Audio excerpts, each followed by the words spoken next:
पिछले वीडियो में हमने प्रेपोजिशन क्या होता है और प्रेपोजिशन ऑफ प्लेस को समझा था। आज हम प्रेपोजिशन ऑफ टाइम को समझेंगे। Welcome back to step to English with Reena.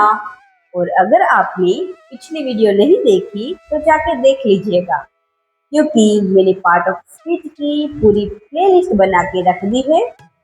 और जैसे कि हमने पिछले वीडियो में सीखा था कि प्रेपोजिशन के 3 टाइप्स होते हैं, preposition of place, preposition of time and preposition of movement या फिर डायरेक्शन। तो आज हम इसमें से प्रेपोजिशन ऑफ टाइम को समझेंगे। तो चलो शुरू करते हैं। पहला प्रेपोजिशन इन। इनका यूज हम लंबे समय को दर्शाने के लिए करते हैं, जैसे कि लॉन्ग पीरियड ऑफ टाइम। पहले हम सेंटेंस को रीड करते हैं और आप मेरे पीछे सेंटेंस को दोहराइएगा, क्योंकि practice is must if you want to improve. तो चलो। She started her business in 2011। I was born in 2025. Very good. अब समझते हैं। She started her business in. यहाँ हमने क्या लगाया है? ईयर का नेम लगाया है, इसलिए आई वॉज बोर्न इन 2025। तो यहाँ भी इन लगा है। अब मैं आपको समझाती हूँ कि इन किन किन जगह पर लगता है।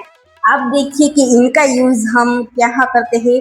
In the morning, in the evening, in the winter, in 2024, in the past।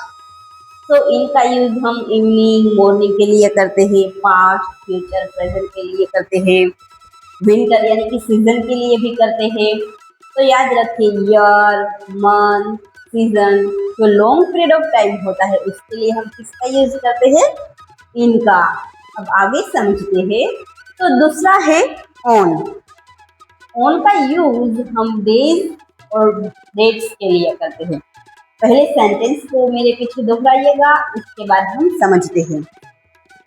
He will read this book on Sunday. They have an exam on 1st April.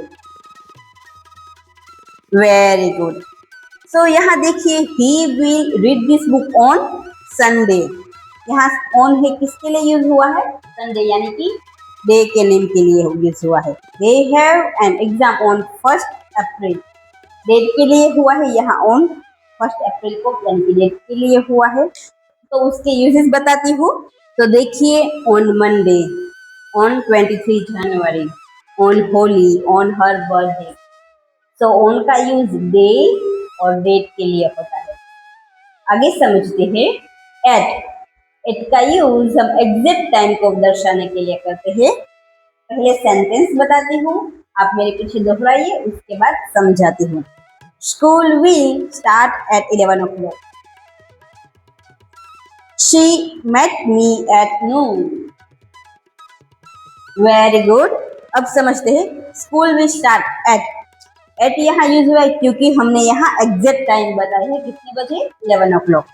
She met me at नून।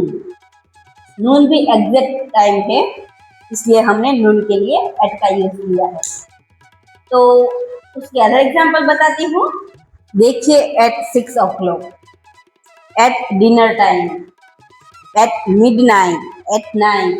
तो यहाँ देखा कि इन सभी में exact time बताता है। जैसे कि यहाँ एट लंच टाइम, मिडनाइट वो एग्जैक्ट टाइम है। जैसे कि हमने कहा था एट नून, एट 9। तो इन सभी के लिए एट का यूज हुआ है। पॉइंट टू रिमेम्बर, नाइट के साथ हम एट का यूज करते हैं। हम मॉर्निंग, इवनिंग के साथ इन का यूज करते हैं, पर नाइट के साथ एट का। पर अगर आप नाइट के किसी स्पेसिफिक टाइम की बात करते हो तब हम इन का यूज करते हैं। जैसे कि I sleep at night, I woke up in the middle of the night. तो देखा कि अगर नाइट की बात करते हो तब हम एट का यूज करते हैं, पर अगर इसमें हुई कोई स्पेसिफिक घटना की बात करते हो तब हम इनका यूज करते हैं। तो नेक्स्ट है अगो। अगो का यूज हम तब करते हैं जब कोई काम अभी से पहले हुआ हो। पहले एग्जाम्पल सेंटेंस को रीड करते हैं, उसके बाद समझते हैं, तो मेरे पीछे दोहराइएगा। She came to my home 1 hour ago. We went to the temple 2 days ago. She came to my home 1 hour ago. या अभी से 1 hour ago पहले वो आई थी।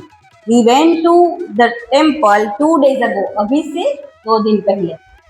तो अगो का यूज अभी से पहले की बात करते हो तब हम अगो का यूज करते हैं। नेक्स्ट है बिफोर। बिफोर का मतलब होता है किसी भी समय से पहले। पहले हम सेंटेंस को रीड करते हैं, उसके बाद समझाती हूँ। We completed the project before time. The school takes exams before vacation. Very good. अब समझते हैं। We completed the project before time. जो टाइम दिया था उससे पहले हमने कंप्लीट कर दिया था। The school takes exam before vacation. Vacation से पहले वो क्या लेती है? एग्जाम्स लेती है। तो आपको अगर कंफ्यूज होगा कि अगो और बिफोर में क्या होगा, तो अगो अभी से पहले और बिफोर किसी भी समय से पहले। ओके, तो इतना अंतर है, वहां गलती मत कीजिएगा। आगे समझते हैं। नेक्स्ट है फॉर। फॉर का यूज हम ड्यूरेशन बताने के लिए करते हैं, यानी कि कितने समय तक। पहले सेंटेंस को रीड करते हैं, उसके बाद समझाती हूँ। I have been learning English for 3 years. We have been playing cricket for 2 hours. तो यहाँ सेंटेंस देखिए, I have been learning English for 3 years. कितने सालों से? 3 सालों से। तो इसके लिए हमने क्या फॉर लगाया, वो ड्यूरेशन बताता है कि 3 सालों से सीख रही हूँ। We have been playing cricket for 2 hours. कितने समय से खेल रहे हैं? 2 hours से खेल रहे हैं। तो जब ड्यूरेशन बताते हैं उसके लिए हम क्या यूज करते हैं? फॉर। आगे समझते हैं। नेक्स्ट है सिंस। सिंस हम ये बताने के लिए यूज करते हैं कि कब से, स्टार्टिंग पॉइंट बताने के लिए हम क्या यूज करते हैं? सिंस। पहले सेंटेंस को रीड करते हैं, उसके बाद समझाती हूँ। He has been teaching since 5 o'clock. We have lived in that city since 10 January. Very good. अब समझते हैं। He has been teaching since 5 o'clock. यहाँ क्या बताइए? 5 o'clock, यानी कि वो स्टार्टिंग पॉइंट 5 o'clock से सिखा रहा है।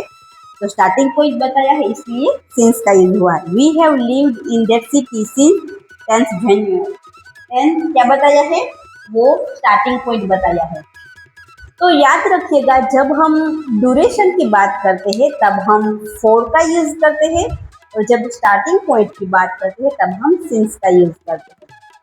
तो यहाँ कंफ्यूज मत होइएगा। तो आज हमने प्रीपोजिशन ऑफ टाइम को समझा, और अगले वीडियो में हम प्रीपोजिशन ऑफ मूवमेंट यानी कि डायरेक्शन को समझेंगे।